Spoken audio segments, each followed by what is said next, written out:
Okay, so hello, and yeah, thanks for the introduction. I'm happy to meet you all here today in this format, and I'm going to kind of continue on with some of this theme that we've got going about nature and connection and yeah, just championing the environment around us. So I want to start by asking you a question, which I know that you can't really respond to easily in this format, but maybe you can make use of the chat function in YouTube, so at least I can check out the responses later and see what you've come up with. So the first thing is, do you have a favorite plant? And the second is, if you do, what is your favorite plant? So yeah, feel free to take a second now to just lay it all out there in the comments. So yeah, thanks for doing that. So yeah, you might be thinking that's a bit of an odd question, but why is that? We're so used to growing up identifying our relationships to colors, food, sports, music, but what about trees or fungus or flowers? Where are those BuzzFeed quizzes that tell us what tree we are in relation to different aspects of our personality? So as an experiment, I posed this question to my social media accounts, Instagram and Twitter. And yeah, this is some interesting results, including one friend who immediately messaged me to say, girl, no one has a favorite plant. But anyways, you can see here, it's an almost 50-50 split, whether people did consider themselves to have a favorite plant or not on both the platforms. And here you can see some of the great choices for those that do. Some of the examples here, a lot of flowers, which I expected, and also some more pragmatic choices like parsley, which is of course both beautiful and delicious, and some nice trees as well. So you're probably wondering what my favorite plant is, which is, as you see here, moss, which also gets some interesting reactions when I tell people I'm a moss aficionado. But truly, bear with me, mosses are incredible plants. It's not just that stuff that grows all over your roofs and sidewalks that needs to be removed at some point.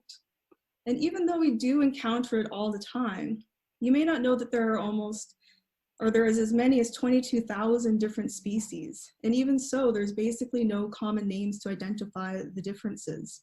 They all get wrapped up in this homogeneous moss identity. But next time, I encourage you to get down low and take a closer look to kind of get up close and personal with the different touches and textures and looks, because they are basically tiny trees, lacking the support system to hold them up any higher than you see. They stay small to keep easily hydrated and function as almost like a network or infrastructure between the earth and the air above it. And they provide this gentle spot to rest, not only for us, but for, as you see here, the tardigrades. Also going by the names water bear or moss piglet. They're micro animals who live on the mosses, sucking water out of them. And like the plants they live on, can survive almost indefinite periods of drought and stress. They are potentially immortal. They can survive space and radiation. And as someone like myself who grew up in the Pacific Northwest in Canada, the prevalence of moss here in the Shire continues to connect me to my roots, to my own relationship to the natural world, this interconnectivity between plants and people and each other.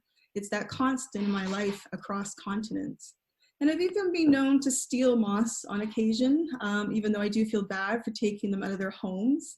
There was this one time that coming back from a trip in Iceland when I had a large bag of moss in my luggage and almost had a panic attack as I watched them put it into the scanner right in front of me.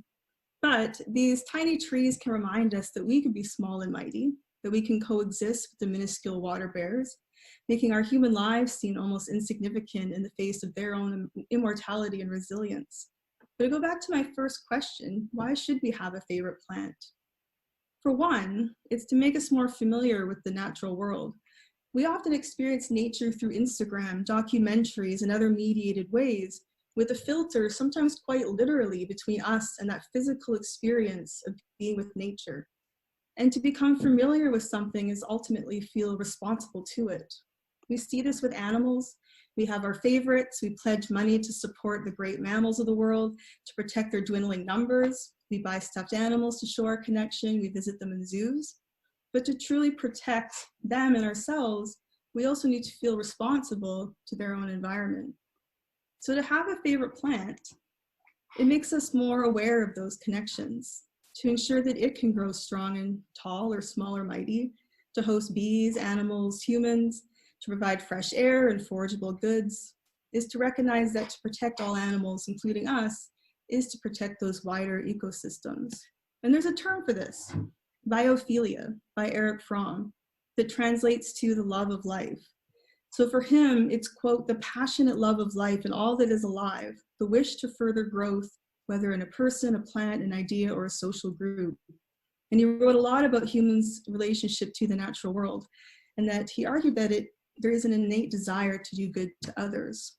He also wrote about hope as a major driver in our lives, active wishing, the excitement of ideas, hoping for a particular encounter.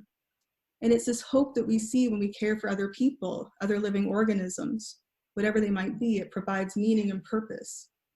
And also, as Robin Wall Kimmerer has said, fellow lover of moss, in indigenous ways of knowing, a thing cannot be understood until it is known by all aspects of our being, mind, body, emotion, and spirit. We can also call this embodied knowledge in a more academic term, the understanding we have of something when we are connected to it with our own senses. So by fostering this embodied or physical knowledge of the world, I hope that it also nurtures an increased sense of an environmental connection, especially in an era where we are faced with such great challenges in regards to climate change and environmental crisis, when it feels overwhelming to even know where to start in the face of such a massive issue. So one way you can start, I can challenge you to seek out your favorite plant, start local, explore your local green areas and see what stands out, find out how to identify it, how it supports the local ecosystem, and what you might be able to do to protect it in that wider sense. So embrace hope by embracing that everyday little moments in nature. Thanks, everyone.